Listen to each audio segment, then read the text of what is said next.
Yes, good morning, students. Today we are going to recapitulate the economics first chapter, the story of village Palam. Yes, my dear students, as you know, this is the new subject in your class 9. So, in this subject, you just going to discuss about the maximum areas where the money is used. Means the money related thing we are going to discuss in this book. So the very first chapter, that is a story of village Palampur. It is a very simple story, or you can say a imaginary story written by the writer. Why he has written the story of village Palampur? Just to tell you what kind of life people are having in villages. And Palampur is an agricultural village, you can say, means the maximum people they depend on agriculture in earlier time, and later on how they have developed the different things. So this story is going to be covered in this uh, chapter. So first of all, the village Palampur is good of natural resources. Natural resources means land, air, water. They all are available there in a very good quantity and quality also. As the people, those who are living there, they are having a good fertile soil, and they are having available with them the large water quantity of water availability.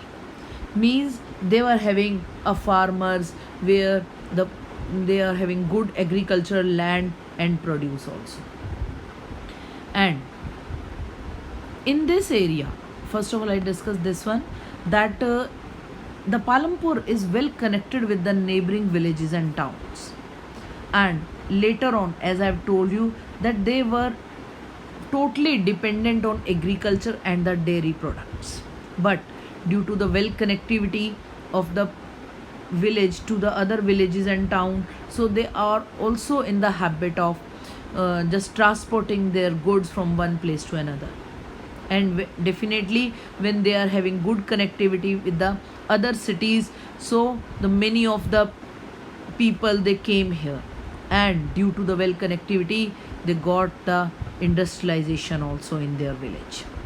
Now many of the activities increased due to the industrialization introduced in the village. Now the people, uh, you can say, due to the green revolution, they started growing maybe 2 or 3 crops in a year, and this also started making many of the things by industries.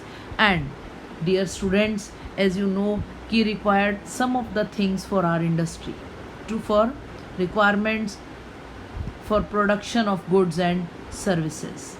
So the main thing are land, labor, and physical capital, and raw material also. It comes from the land, because the maximum industries in India, they are dependent of the agricultural land. So here I want to discuss about one new factor, that is the physical capital. Here it is. The physical capital is divided into two areas. One is the fixed capital,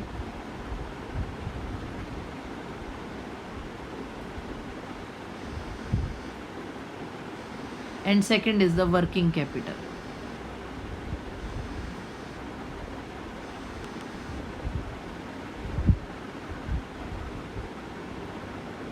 So fixed capital, that means that capital is used in purchasing the machines, because once it is invested, the capital is fixed for many of the years. To purchase the machinery or the building, to set up the building, all the things they are required, they are there.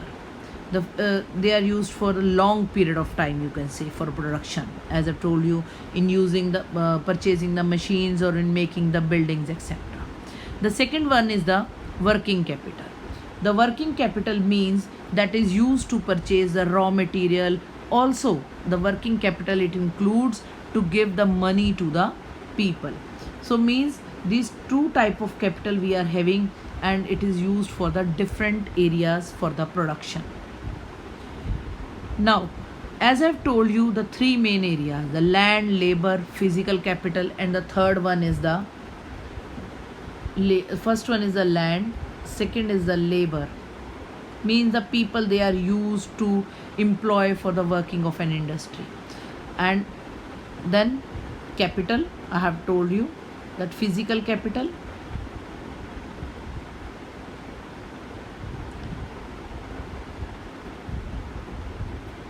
And the last one is the human capital.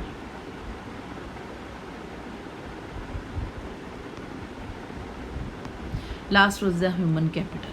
Yes, my dear student, the human capital. In this, human capital means the human being they are used with their knowledge and skill. Knowledge and skill to increase the production. That means that is the human capital required for that time. So 4 of the things we have discussed to set up an area to increase the production. They are again I am telling you, the land, the labor, physical capital, and 4th one is the human capital. So these things are used to increase the production. These are the main factors of production. These are the main factors for the production, used for the production.